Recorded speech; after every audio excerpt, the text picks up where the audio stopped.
کو ہم اردو ترکیب میں شب برات کہتے ہیں، پھر شبرات بن گیا اس سے۔ برات کا معنی ہوتا ہے بری ہو جانا یا آزاد ہو جانا۔ تو رسول کریم صلی اللہ تعالیٰ علیہ وآلہ وسلم نے اپنی امت کو یہ خبر دی کہ آج کی رات اتنی برکت والی رات ہے کہ بنو کلب قبیلے کے پاس جتنی بھیڑ بکریاں ہیں ان کے جسموں پر جتنے بال ہیں، آج کی رات اللہ تعالیٰ محض اپنے کرم سے اتنے گناہ گاروں کو دوزخ سے آزاد کر دیتا ہے اور بری کر دیتا ہے، اس لیے اسے شب برات کہا جاتا ہے۔ سامعین محترم، میں چونکہ شب برات پر جمعے پر میں گفتگو کر چکا ہوں، اس لیے میں اس کو رپیٹ نہیں کروں گا۔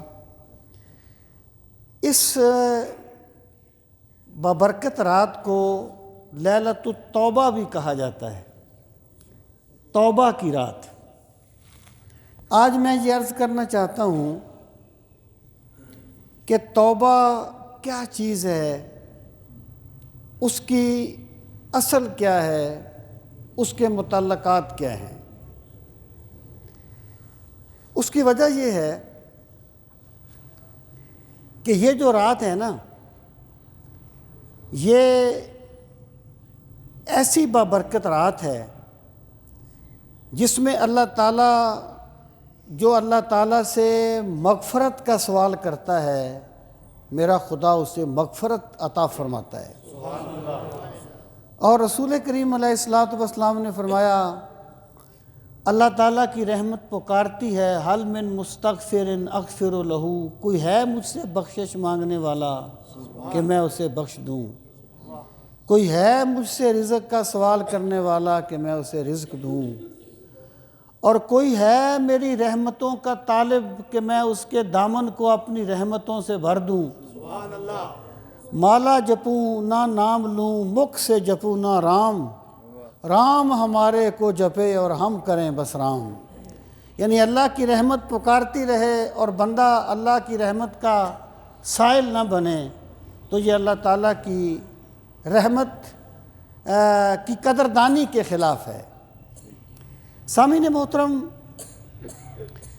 اس رات میں جو بندہ اللہ تعالیٰ کی بارگاہ میں توبہ کرتا ہے تو گویا اس نے اس رات کے مقصد کو پا لیا ہے، اس نے اس رات کی قدر کی ہے، جس نے اس رات کو اپنے گناہوں پر توبہ کی ہے۔ یہ توبہ کیا ہے، اس کے محرکات کیا ہیں، یہ کیا چیز ہے؟ سب سے پہلی بات یہ ہے کہ توبہ کا جو لفظ ہے اس کا معنی ہوتا ہے لوٹنا۔ تابہ فلان اے رجع، فلاں نے توبہ کی یعنی وہ لوٹ آیا۔ اب یہ لوٹنا کیا ہے اور توبہ کو توبہ کیوں کہتے ہیں؟ واضح رہے کہ تابہ کا فاعل کبھی اللہ تعالیٰ کی ذات بھی ہوتی ہے، فتاب علیہ، اس کا مطلب یہ ہوتا ہے کہ اللہ تعالیٰ نے اپنی رحمت کے ساتھ توجہ فرمائی۔ اور جب تابہ کا فاعل بندہ ہو، اس کا مطلب یہ ہوتا ہے بندہ لوٹ آیا۔ کدھر لوٹ آیا؟ اللہ تعالیٰ نے جو انسان کو پیدا فرمایا وہ انسان کو گناہ گار بنا کے پیدا نہیں کیا، انسان گناہ گار بن کے نہیں آیا۔ اللہ تعالیٰ نے انسان کو فطرت سلیمہ پر پیدا فرمایا۔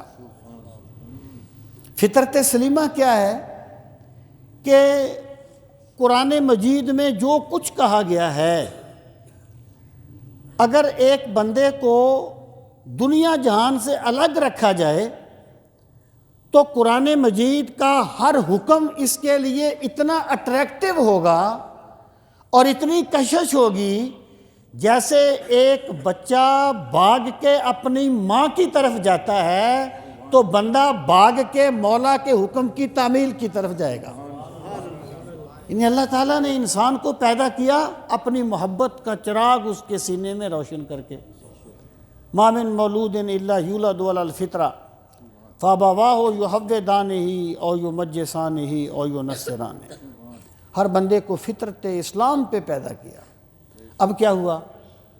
بندہ جو ہے نا دنیا میں جب آیا، معاشرہ ہے، اس کی تعلیم و تربیت ہے، اس کی سوچ ہے، اس میں فَأَلْهَمَهَا فُجُورَهَا وَتَقْوَاهَا، نیکی اور بدی کے جذبات ہیں. اس لیے بندہ اور راستے پر چل نکلا.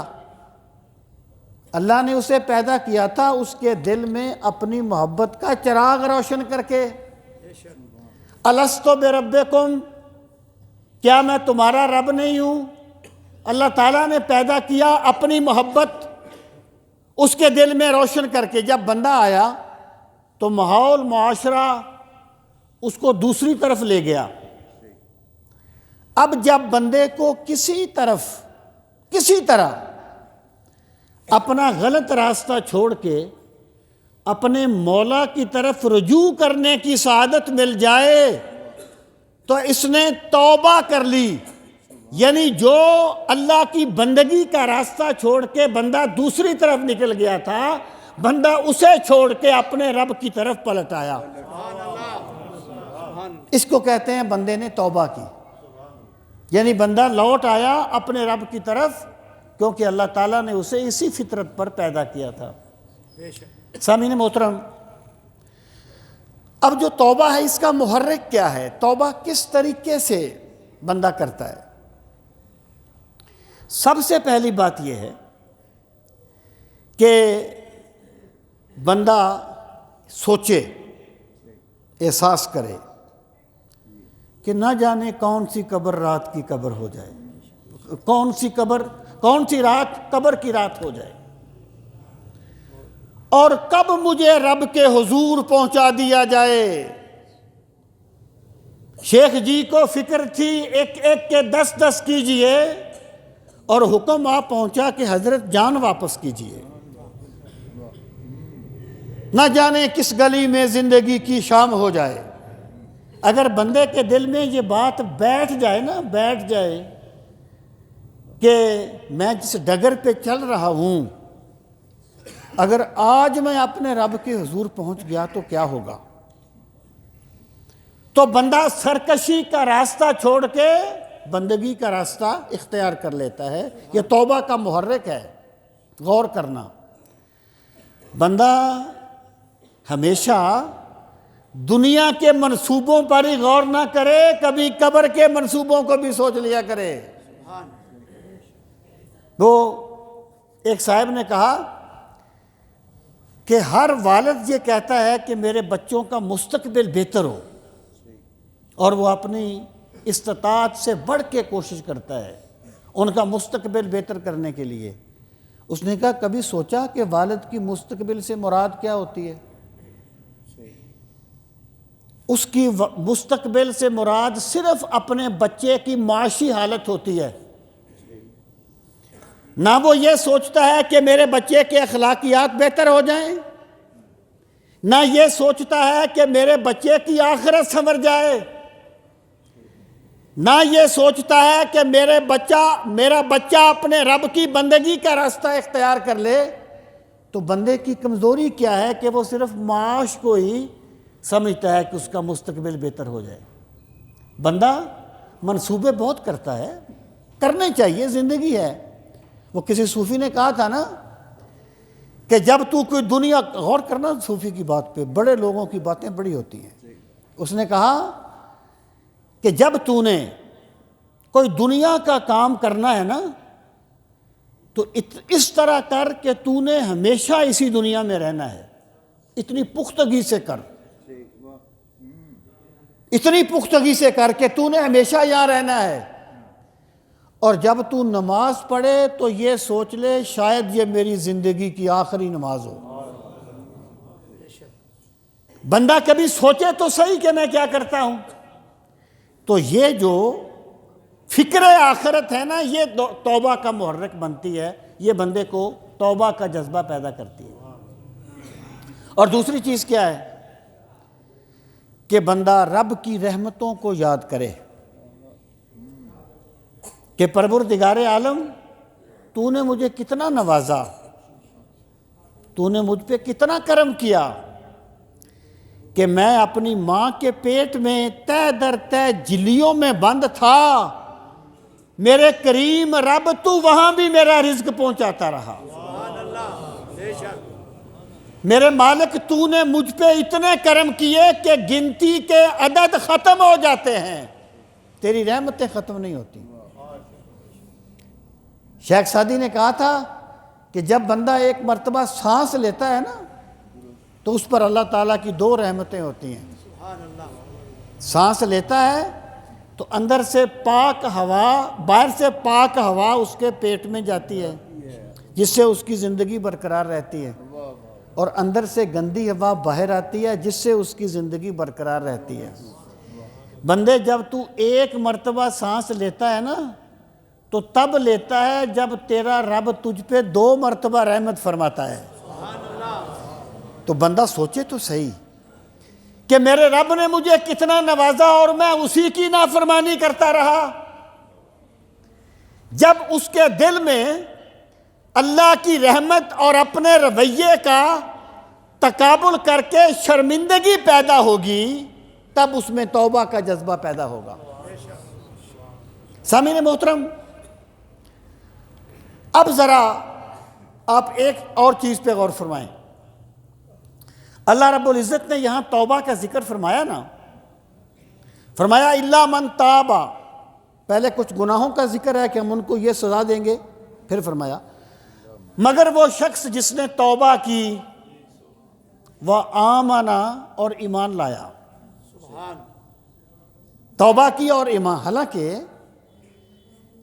توبہ بعد میں ہوتی ہے، ایمان پہلے لایا جاتا ہے،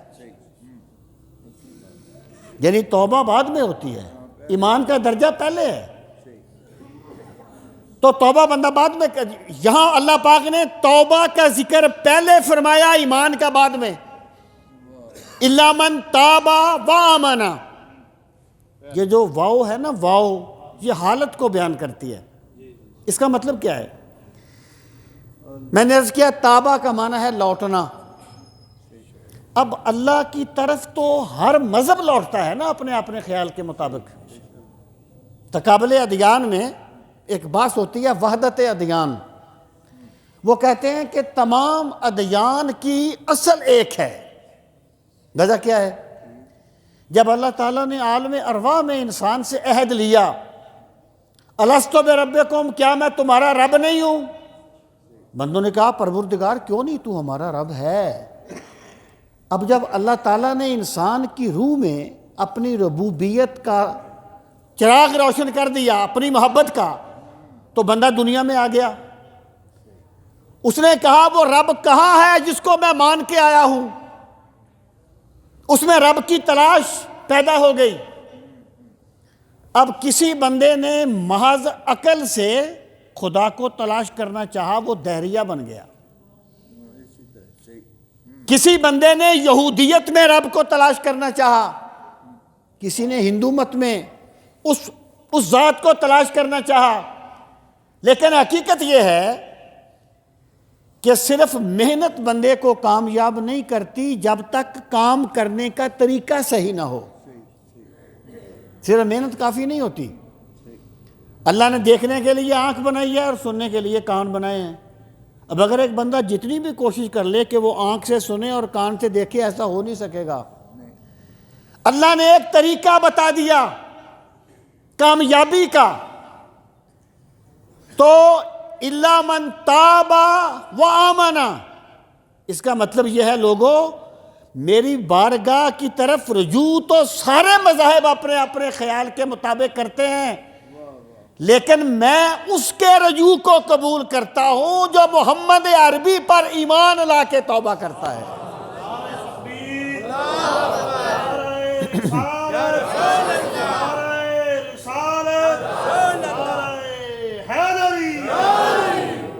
بخدا خدا کا یہی ہے در، نہیں اور کوئی مفر مکر، جو وہاں بھی ہو یہیں آ کے ہو، جو یہاں نہیں تو وہاں نہیں۔ یہ ہے الا من تاب و آمن، کہ توبہ کرے اور ایمان کی حالت میں کرے، ایمان کی حالت میں کرے۔ ایمان کے بغیر کوئی توبہ نہیں، اور نجات صرف ایمان پر ملتی ہے، ریاستوں پر نہیں ملتی، مجاہدات پر نہیں ملتی، ورنہ سارے راہ بخشے جاتے، سارے راہ بخشے جاتے۔ اب سامعین محترم، یہ توبہ کیا ہے؟ توبہ کے چند مراحل ہیں، اس کی چند شرطیں ہیں۔ صاحب میں تھوڑی سی لیٹ کر دوں آپ کو 5-10 منٹ؟ پہلی ہے توبہ کا، یاد رکھنا توبہ کوئی تسبیح نہیں ہے صرف کہ بندہ گن کے کہے میں توبہ کرتا ہوں، میں توبہ کرتا ہوں، میں توبہ کرتا ہوں۔ ٹھیک ہے، یہ بھی اللہ کی بارگاہ کی طرف زبان سے ایک لوٹنے کا اقرار ہے، میں یہ نہیں کہتا، لیکن یہ حقیقت میں توبہ نہیں ہے۔ توبہ یہ ہے کہ بندہ اپنے آپ کو مولا کے سامنے جھکا دینے کا عزم مصمم کر لے۔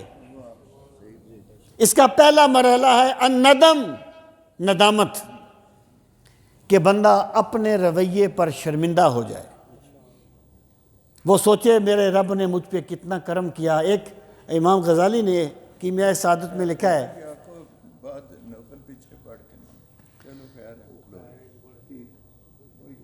نہیں ویسے اگر آپ یہ کوئی اتنی لمبی تقریر نہیں ہوگی، اگر آپ ذرا اس وقت تشریف رکھیں، ظاہر ہے آپ کے کانوں میں آواز تو جائے گی نا، تو وہ ڈسٹرب ہوتا ہے، بندہ ایک وقت میں 2 کام تو کر نہیں سکتا، اور حضرت علی والا خضوع و خشوع بھی ہمارے پاس نہیں ہے، اس لیے بہتر یہ ہے کہ آپ تشریف رکھیں، بعد میں نوافل پڑھیں۔ یہ میں آپ کو توبہ کے بارے میں عرض کر رہا ہوں۔ تو امام غزالی کہتے ہیں ایک عربی سرکار کی بارگاہ میں آیا، کہنے لگا یا رسول اللہ صلی اللہ علیہ وسلم، اگر میں اسلام قبول کر لوں تو کیا اللہ میرے سارے گناہ بخش دے گا؟ آپ نے فرمایا ہاں، جب تو اسلام قبول کرے گا اللہ تیرے سارے گناہوں کو معاف کر دے گا۔ اس نے کہا میں نے بڑے بڑے گناہ کیے ہیں، کیا اللہ تعالیٰ سب کو معاف کر دے گا؟ آپ نے فرمایا میرے رب کی رحمت تیرے گناہوں سے بہت بڑی ہے۔ اس نے کہا واہ واہ واہ کیا بات ہے۔ پھر اس نے کلمہ پڑھا، پھر اس نے کہا یا رسول اللہ صلی اللہ علیہ وسلم، جب میں وہ گناہ کرتا تھا تو میرا خدا مجھے دیکھ رہا ہوتا تھا؟ سرکار نے فرمایا دیکھ رہا ہوتا تھا۔ وہ شرمندہ ہو گیا، اتنا شرمندہ ہوا، اتنی اس پہ شرمندگی ہوئی کہ اس کی روح کفس عنصری سے پرواز کر گئی۔ سرکار نے فرمایا جس نے کسی جنتی کو دیکھنا ہے وہ اس کو دیکھ لے۔ اس لیے توبہ کے بارے میں کہا گیا التوبہ ندم، یا ندم توبۃ، یہ شرمندگی ہی تو توبہ کی جان ہے، شرمندگی ہی تو توبہ کی روح ہے۔ تو پہلا مرحلہ ہے شرمندگی، احساس گناہ، اور احساس گناہ میرے رب کا بہت بڑا کرم ہے۔ جس بندے کو اللہ نے اپنی غلطی کا احساس دے دیا نا، اس پہ میرے رب نے بہت بڑا کرم فرمایا ہے۔ اللہ سے مانگنا چاہیے۔ اللہ پاک فرماتا ہے یا ایھا الذین آمنوا ان تتقوا اللہ یجعل لکم فرقانا، اے ایمان والو اگر تم تقوی کا راستہ اختیار کرو گے تو میں تمہیں فرقان عطا کروں گا۔ فرقان کیا ہے؟ اے بصیرۃ فی قلوبکم تفرقون بہ بین الحق والباطل، میں تمہیں ایسا نور بصیرت عطا کروں گا کہ تمہیں نیکی سے محبت ہو جائے گی اور بدی سے نفرت ہو جائے گی۔ یہ جو فرقان ہے نا، جیسے پیٹ بھرنے کے لیے روٹی کھانی پڑتی ہے نا، تو فرقان کے لیے راہ تقوی کو اختیار کرنا پڑتا ہے۔ یہ گناہ کا احساس سب سے پہلا قدم ہے توبہ کا۔ اور دوسرا قدم کیا ہے کہ بندہ جو گناہ کر رہا ہے، دیکھیں توبہ جو ہے نا، کمال یہ ہے کہ بندہ ہر گناہ سے توبہ کرے، کیونکہ بندے کو جس رب کے دسترخوان سے کھاتے کھاتے اس کے دانت ٹوٹ جاتے ہیں، اس رب کی نافرمانی نہیں کرنی چاہیے، ہر گناہ سے توبہ کرے۔ لیکن فرض کیجئے ایک بندہ ایک گناہ سے توبہ کرتا ہے تو اس کو بھی توبہ ہی کہا جائے گا من وجہ، اور پھر میرے رب کا ضابطہ ہے کہ نیکیاں ایک دوسرے سے مربوط ہوتی ہیں، یعنی جب ایک بندے میں ایک نیکی آ گئی نا تو اس کی برکت سے دوسرے گناہ ختم ہو جائیں گے، دوسری نیکیاں بھی آ جائیں گی۔ صوفیہ کہتے ہیں جزاء السیئات سیئات مثلھا وجزاء الحسنات حسنات مثلھا، ایک نیکی کا بدلہ ویسی دوسری نیکی ہوتا ہے، اور گناہ کا بدلہ دوسرا گناہ ہوتا ہے۔ جب ایک صحابی سرکار کی بارگاہ میں آئے، کہنے لگے یا رسول اللہ صلی اللہ علیہ وسلم، میں نے زمانہ جاہلیت میں 360 بچیاں جنہیں ان کے والد زندہ دفن کرنا چاہتے تھے، ان سے میں نے لے کر انہیں پالا، ان کی میں نے پرورش کی، اے اللہ کے رسول مجھے اس کا بدلہ ملے گا؟ اس وقت میں مسلمان تو نہیں تھا، مجھے اس کا بدلہ ملے گا؟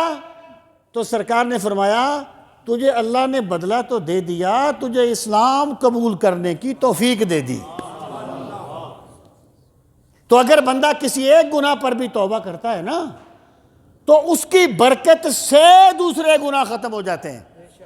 لیکن کمال یہ ہے کہ بندہ سب گناہوں سے توبہ کرے، اور پھر کیا ہے کہ اس وقت وہ گناہ چھوڑ دے، گناہوں کو ترک کر دے، اور یہاں تک تلافی مافات ممکن ہو تلافی مافات کرے۔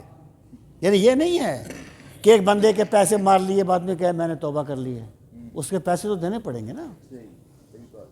یعنی جس گناہ کا ازالہ ممکن ہے، کسی پر زیادتی کیا ہے اس سے معافی مانگو، وقت تو گزر گیا ہے۔ کسی کے ساتھ کوئی ایسا معاملہ ہے تو اس کو ادا کرو۔ تو بندہ جو ہے وہ استقامت کا اظہار کرے، اور بندے کو چاہیے کہ جب وہ توبہ کر لے تو پھر اس نے اپنے رب سے جو وعدہ کیا ہے اس کو نبھائے۔ دیکھیں نا، ایک بندے سے وعدہ کرے پورا نہ کرے، آپ کہتے ہیں بڑا چھوٹا بندہ ہے، یار کوئی اچھا بندہ نہیں ہے، گھٹیا آدمی ہے، اور بندے سے وعدہ کر کے توڑنے والا گھٹیا ہے تو بندوں کے خالق و مالک سے وعدہ کر کے توڑنے والا کیا ہوگا؟ بندے کو چاہیے کہ ڈٹ جائے، اس پر استقامت کا اظہار کرے، اور پھر لیکن اس کا یہ مطلب نہیں ہے کہ اگر کسی بندے نے توبہ کی اور پھر اس نے توڑ دی تو وہ دوبارہ توبہ ہی نہ کرے کہ میں نے توڑ دی۔ کہ ایک مرتبہ ایک بندے نے توبہ کی، اس نے پھر توڑ دی، پھر توبہ کی، پھر توڑ دی، پھر توبہ کی، پھر توڑ دی۔ وہ کیا ہے کہ توبہ میری جام شکن، جام میرا توبہ شکن، سامنے ڈھیر ہے ٹوٹے ہوئے پیمانوں کا، پھر توڑ دی۔ جب 100 مرتبہ اس نے توبہ کی اور توبہ توڑی، اسے پھر احساس آیا توبہ کرے، خیال آیا، پھر اس نے سوچا یار اب میں کیا توبہ کروں، میں نے 100 مرتبہ توڑی ہے۔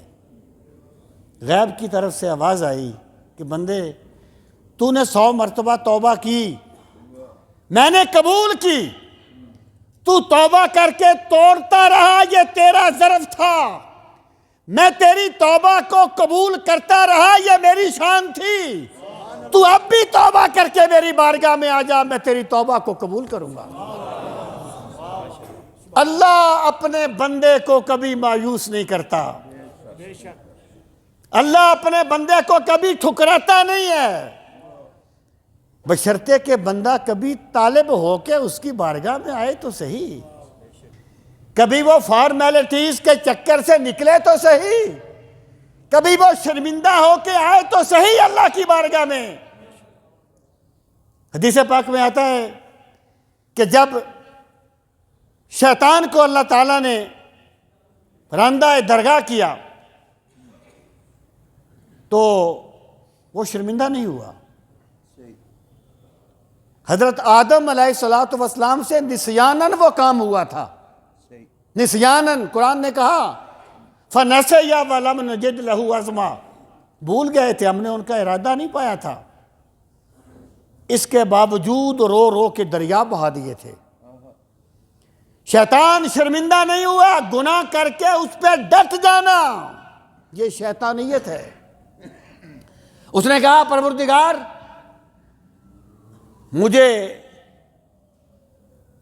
میں تیرے بندوں کو، مجھے تیری عزت کی قسم ہے، تیرے جلال کی قسم ہے، فَبِعِزَّتِكَ لَأُغْوِيَنَّهُمْ أَجْمَعِينَ، کہ پروردگار میں تیرے بندوں کو گمراہ کرتا رہوں گا۔ اللہ پاک نے فرمایا کہ فَبِعِزَّتِي وَجَلَالِي وَارْتِفَاعِ مَكَانِي لَأَغْفِرَنَّهُمْ حِينَ مَا يَدْعُونِي، مجھے بھی اپنی عزت کی قسم، مجھے بھی اپنے جلال کی قسم، مجھے بھی اپنی بلند شان کی قسم، جب میرا بندہ گناہ کر کے نادم ہو کے شرمندہ ہو کے میری بارگاہ میں آئے گا تو میں اس کی توبہ کو قبول کرتا رہوں گا، میں اس کی توبہ کو قبول کرتا رہوں گا۔ میرا رب اپنے بندے کو کبھی ٹھکراتا نہیں ہے، میرا خدا اپنے بندے کو کبھی مایوس نہیں کرتا۔ اور پھر دیکھیں نا، ایک بندہ آپ کی ایک مرتبہ بات نہ مانے، بندہ وہ جائے تو وہ کہتا ہے جا یار تم نے میری پہلے کون سی بات مانی تھی۔ ایک بندہ آپ سے وعدہ توڑ دے نا، آپ کبھی بھی پہلی سطح پر نہیں آ سکتے، بندہ بندے کو معاف نہیں کر سکتا، میرا رب ہے جو بندے کو معاف کرتا ہے۔ بندے کا ظرف ہی نہیں ہے کہ وہ پہلی حالت میں لے آئے، اب ملاقات میں وہ گرمی ہے جذبات کہاں، اب تو رکھنے وہ محبت کا بھرم آتے ہیں۔ یہ انسان کی کمزوری ہے، لیکن میرے رب کی شان یہ ہے، بندہ جب بھی توبہ کرتا ہے میرے خدا کی رحمت دوڑ کے اس کا استقبال کرتی ہے۔ حضرت حسن بصری رحمت اللہ تعالی علیہ کی ایک عورت مرید تھی، اس کا ایک بیٹا تھا، شراب پیتا تھا۔ آپ نے، اس عورت نے اسے حضرت حسن بصری سے ملایا، آپ نے اسے بار بار روکا، اللہ کی نافرمانی نہ کر، یہ گناہ نہ کیا کر، وہ نہیں مانا۔ آپ اسے روکتے رہے، وہ نہیں مانا، یہاں تک کہ اس کی موت کا وقت آ گیا۔ اب اس نے اپنی ماں سے کہا، کہنے لگا حسن بصری کے پاس جاؤ اور انہیں کہو کہ میں توبہ کرنا چاہتا ہوں، میں تمہارے ہاتھ پہ توبہ کرنا چاہتا ہوں۔ یہ جو بیعت ہے نا، بیعت، یہ بھی ایکچولی توبہ ہوتی ہے۔ مطلب یہ ہے کہ توبہ اللہ تعالیٰ بندے کی ہر جگہ قبول کرتا ہے، لیکن جب بندہ کسی مقرب الہی کے سامنے اقرار کرتا ہے تو پھر مولا اس کو اور طریقے سے قبول فرماتا ہے۔ اس نے کہا میں چاہتا ہوں کہ میں توبہ کروں۔ حضرت حسن بصری نے فرمایا کہ جا کے اسے کہہ دے میں نے تجھے بڑی مرتبہ سمجھایا، تو آیا نہیں، تو باز ہی نہیں آیا، تو نے بات ہی نہیں مانی، اب میں نہیں آتا۔ ماں نے جا کے بتا دیا، اب آخری وقت تھا، اور وہ بھی خوش قسمت ہے جسے اللہ آخری وقت بھی توبہ کی توفیق دے دیتا ہے۔ اس نے کہا ماں جب میں مر جاؤں نا تو میرے گلے میں دوپٹہ ڈال لینا اور مجھے سین میں گھسیٹنا اور زبان سے کہنا جو اپنے رب کی نافرمانی کرتا ہے اس کا یہ حال ہوتا ہے۔ جو اپنے، جب ماں کا بیٹا مر جائے تو ماں سے پوچھو نا اس پہ کیا بیتتی ہے، باپ سے پوچھو نا اس پہ کیا بیتتی ہے۔ وہ فوت ہو گیا تو ماں نے اس کی بات کو پورا کرنا تھا، اس نے اس کے گلے میں دوپٹہ ڈالا، نہ جانے کس دل کے ساتھ ڈالا ہوگا، کتنے کرب سے اسے کھینچا ہوگا۔ جب وہ کھینچنے لگی تو دروازے پہ دستک ہوئی، اس نے کہا کون؟ کہا میں حسن بصری ہوں۔ مائی گئی، اس نے کہا حضور آپ تو آئے نہیں تھے، آپ نے تو انکار کر دیا تھا۔ فرمایا ہاں میں نے انکار کر دیا تھا تو میرے رب کی طرف سے آواز آئی، حسن بصری تم کون ہوتے ہو میرے بندوں کو مجھ سے دور کرنے والے؟ جب میرا بندہ توبہ کرنا چاہتا ہے تم اس کی توبہ کو کیوں نہیں کرواتے اپنے ہاتھ پر؟ اگر تم اس کا جنازہ نہیں پڑھو گے تو میں 70,000 فرشتے بھیجوں گا جو توبہ کرنے والے کا جنازہ پڑھیں گے۔ میرے بھائی، یہ بات میں پہلے بھی کہہ رہا تھا کہ اللہ کی رحمت کو اللہ کی بغاوت کا ذریعہ نہیں بنانا چاہیے، اللہ کی رحمت کو اس کی سرکشی کا ذریعہ نہیں بنانا چاہیے۔ اللہ تعالیٰ کی رحمت سے سب کی بخشش ہوگی، اعمال بدلہ نہیں بن سکتے، لیکن اللہ کی رحمتوں کو سمجھنے کے لیے سرکار مدینہ کی سنت کو دیکھنا ہو۔ اگر رسول کریم صلی اللہ تعالیٰ علیہ وآلہ وسلم، آپ کے صحابہ، آپ کے اہل بیت اور تمام مقربین الہی اللہ تعالیٰ کی رحمت کو سمجھنے کے باوجود بندگی میں لگے رہتے ہیں تو کسی بندے کا کوئی تعویلیں کر کے بندگی الہی سے منہ موڑ لینا یہ اللہ کی رحمت نہیں ہوتی، شیطان کا حملہ ہوتا ہے۔ تو بندہ جب بھی آئے گا اللہ کی بارگاہ میں توبہ کرتے ہوئے، اللہ تعالیٰ اپنے بندے کی توبہ کو قبول فرماتا ہے، اور میرا خدا کبھی اپنے بندے کو مایوس نہیں فرماتا۔ سامعین محترم، اور پھر آپ دیکھیں کہ بندہ چاہتا ہے کہ وہ اپنے دوستوں کو خوش کرے، اپنے بچوں کو خوش کرے، اور رسول کریم صلی اللہ تعالیٰ علیہ وآلہ وسلم نے ایک مثال دے کے فرمایا کہ ایک بندہ اگر جنگل میں سفر کر رہا ہے، ایک بندہ جنگل میں سفر کر رہا تھا، اس کی سواری پہ اس کے کھانے پینے کا سامان تھا، تو وہ کہیں سو گیا، اس کی سواری جو تھی وہ کہیں چلی گئی۔ جب وہ اٹھا اس نے دیکھا سواری تو موجود نہیں ہے۔ اب اس نے بڑی تلاش کی، نہیں ملی، جنگل تھا، کوئی کھانے پینے کو کچھ تھا نہیں۔ اس نے سمجھا اب میری موت یقینی ہے، اب میں نے مر ہی جانا ہے، تو موت کے انتظار میں لیٹ گیا کہ لیٹ جاتا ہوں، مر جاؤں گا، کیونکہ اور تو کوئی ذریعہ نہیں ہے۔ اس کی پھر آنکھ لگ گئی۔ جب اس کی آنکھ کھلی اس نے دیکھا کہ اس کی سواری سامان سمیت وہاں موجود ہے۔ تو سرکار نے فرمایا بتاؤ اس بندے کو کتنی خوشی ہوگی؟ صحابہ کرام نے عرض کی یا رسول اللہ صلی اللہ علیہ وسلم اسے اتنی خوشی ہوگی کہ بیان نہیں ہو سکتی، اس کو تو زندگی دوبارہ مل گئی۔ تو سرکار نے فرمایا جب اللہ کا بندہ گناہ چھوڑ کے توبہ کر کے رب کی بارگاہ میں آتا ہے نا تو اللہ تعالیٰ کو اس بندے سے کہیں زیادہ خوشی ہوتی ہے۔ اور دوستوں کو راضی کرتے ہیں، دوست قبر میں کام نہیں آئیں گے، یہ مال و دولت قبر میں کام نہیں آئے گا، قبر میں تو میرے رب کی رحمت کام آئے گی یا مصطفیٰ کی شفاعت کام آئے گی۔ تو بندے کو وہ کیا ہے، عشق سرکار کی ایک شمع جلا لو دل میں، بعد مرنے کے لحد میں بھی اجالا ہوگا۔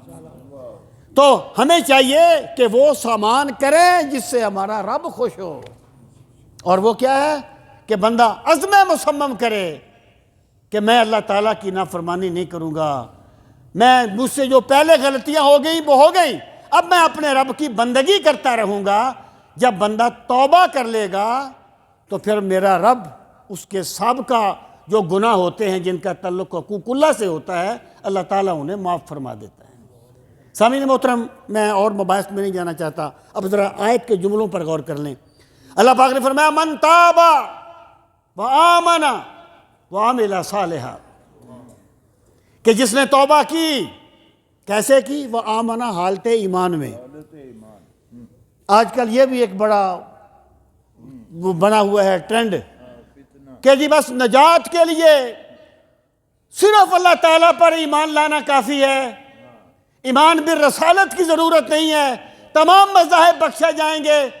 اللہ تعالیٰ قادر مطلق ہے، وہ جو چاہے کر سکتا ہے، لیکن قرآن و سنت کی تعلیمات یہ کہتی ہیں جیسے پیاس بجھانے کے لیے پانی پینا ضروری ہے، ویسے نجات کے لیے مصطفیٰ کریم کی غلامی میں آنا ضروری ہے۔ اِلَّا مَن تَابَ وَآمَنَ، پھر فرمایا وَعَمِلَ صَالِحًا، جب اس نے توبہ کر لی نا پھر کیا ہے، وہ نیک کام کرتا رہا، یعنی اس کی زندگی بتائے گی کہ یہ پہلے والا نہیں ہے، اسے مولا نے توبہ کی توفیق دے دی ہے، اب یہ مولا کی بندگی میں آ گیا ہے، اس کے کام بتائیں گے کہ یہ مولا کا بندہ ہے۔ وَعَمِلَ صَالِحًا، آگے فرمایا پھر کیا ہوتا ہے، فَأُولَئِكَ يُبَدِّلُ اللَّهُ سَيِّئَاتِهِمْ حَسَنَاتٍ، اللہ فرماتے جب اس طریقے سے توبہ کی جاتی ہے نا تو یہی وہ لوگ ہیں ہم جن کے گناہوں کے پہاڑوں کو نیکیوں میں بدل دیتے ہیں۔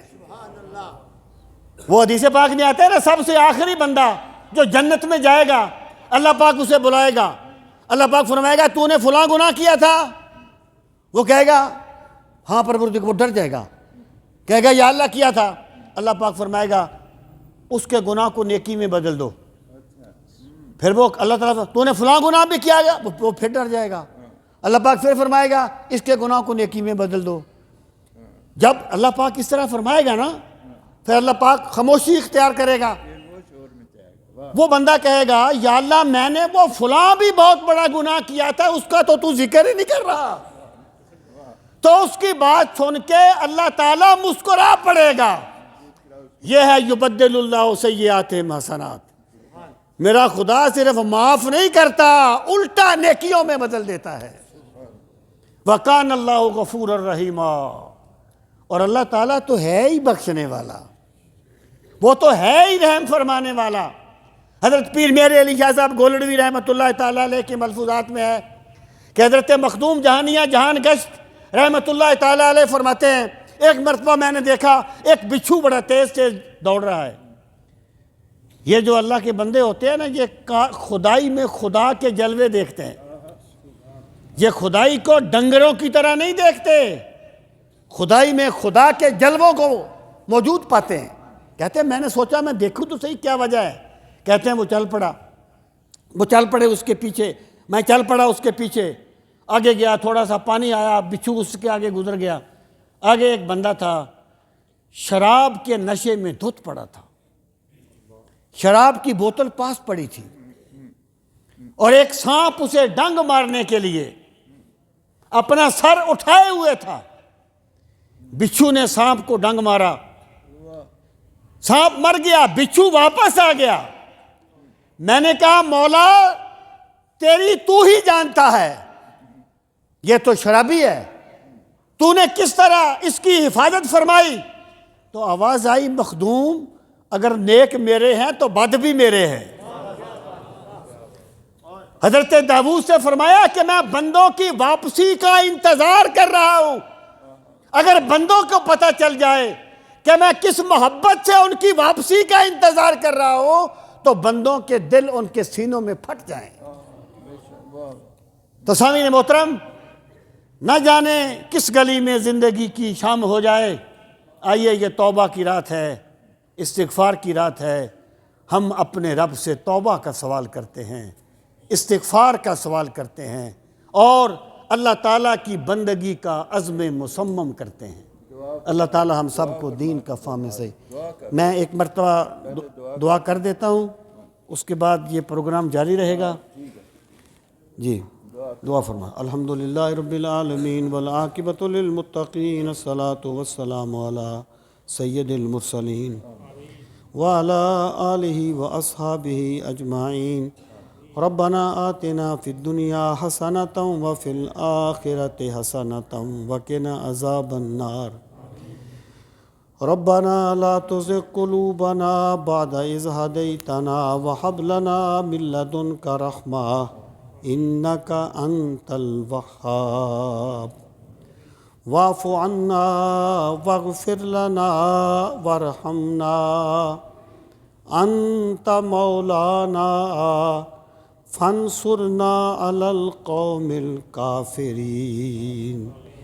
یا ارحم الراحمین، ہم سب کی حاضری اپنی بارگاہ عالی میں قبول و منظور فرما۔ پروردگار عالم، شب برات کی ان بابرکت ساعتوں کا واسطہ ہمیں اپنی بندگی کا ذوق نصیب فرما۔ پروردگار عالم ہمیں اپنی یاد کی لذتیں نصیب فرما، اپنے ذکر کی حلاوتیں نصیب فرما۔ میرے مالک، نبی کریم صلی اللہ تعالیٰ علیہ وآلہ وسلم کے غار حرا میں بہنے والے آنسوؤں کا صدقہ ہمیں اپنی یاد میں رونے والی آنکھ نصیب فرما، اپنی محبت میں تڑپنے والا دل نصیب فرما۔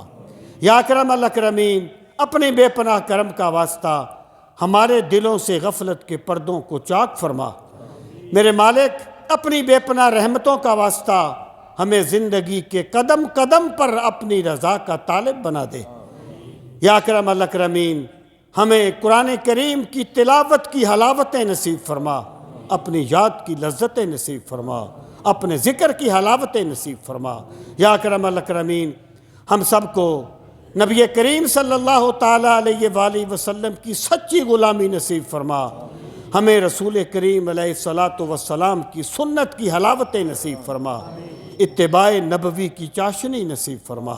یا اکرم الاکرمین، ان نور برساتی ساعتوں کا واسطہ اپنے پاک نبی صلی اللہ تعالیٰ علیہ وآلہ وسلم کی رحمت للعالمینی کا واسطہ میرے مولا تمام دکھیوں کے دکھ دور فرما، تمام پریشان حالوں کی پریشانیاں دور فرما۔ میرے مالک، جتنے بھی احباب یہاں تشریف فرما ہیں، سب کے دامنوں کو اپنے کرم سے بھر دے۔ میرے مالک، ہم تیرے عاجز بندے، تیرے مسکین بندے، تیرے در پر اپنے دامن پھیلائے ہوئے ہیں۔ میرے مالک، ہم تیرے در کے گداگر ہیں، ہم تیرے در کے سوالی ہیں۔ میرے مالک، ہمیں دونوں جہانوں کی عزتیں نصیب فرما، دونوں جہانوں کی برکتیں نصیب فرما۔ یا اکرم الاکرمین، اپنی بے پناہ کرم کا واسطہ، بے پناہ رحمتوں کا واسطہ تمام بیماروں کو شفائے کاملہ و عاجلہ نصیب فرما۔ میرے مولا، ہمارے جسموں کے دکھ بھی دور فرما، ہماری روحوں کے روگ بھی دور فرما۔ یا اکرم الاکرمین، جمیع مومنین مومنات جس جہان سے چلے گئے، حاضرین مجلس کے جتنے بھی عزیز و اقارب اس دنیا سے چلے گئے، میرے مالک سب کی مغفرت فرما، سب کے درجات کو بلند فرما، سب کے ساتھ اپنے کرم کا معاملہ فرما، اپنی رحمتوں کا سلوک فرما۔ یا اکرم الاکرمین، اس مسجد کی رونقوں میں اور اضافہ فرما۔ میرے مالک، تیرے جو بندے تیرے اس گھر کو آباد کرتے ہیں، میرے مالک ان کے دونوں جہان آباد فرما۔ یا اکرم الاکرمین، یہاں پڑھنے والے بچوں کو علم نافع نصیب فرما، ان کے اساتذہ پہ کرم فرما، جو ان کے انتظامات کرتے ہیں میرے مالک ان پہ کرم فرما۔ یا اکرم الاکرمین، اپنے بے پناہ کرم کا واسطہ اس نور برساتی ان ساعتوں کا واسطہ پروردگار عالم ہم سب کو دونوں جہانوں کی عزتیں نصیب فرما۔ اے بیماروں کو شفا دینے والے رب کریم، تمام بیماروں کو شفائے کاملہ و عاجلہ نصیب فرما۔ اے دلوں کو پھیرنے والے رب قدیر، ہمارے دلوں کو اپنی بندگی کی طرف پھیر دے، اپنی یاد کی طرف پھیر دے۔ میرے مالک، ہمیں ایمان کی لذتیں نصیب فرما دے، ہمیں ایمان کی حلاوتیں نصیب فرما دے۔ یا اکرم الاکرمین، ملت اسلامیہ پہ کرم فرما۔ میرے مالک، دنیا میں جہاں بھی مسلمان آزادی کے لیے جد و جہد کر رہے ہیں، انہیں آزادی کی نعمت نصیب فرما۔ یا الہی، سب دعائیں لطف سے مقبول ہوں، جب چلیں دنیا سے تیری یاد میں مشغول ہوں۔ جس دم واپسی ہو یا اللہ، لب پہ ہو لا الہ الا اللہ محمد الرسول اللہ۔ ربنا تقبل منا انک انت السمیع العلیم وتب علینا انک انت التواب الرحیم، وصلی اللہ تعالی علی خیر خلقہ ونور عرشہ وزینت فرشہ محمد وعلی آلہ واصحابہ اجمعین، آمین برحمتہ۔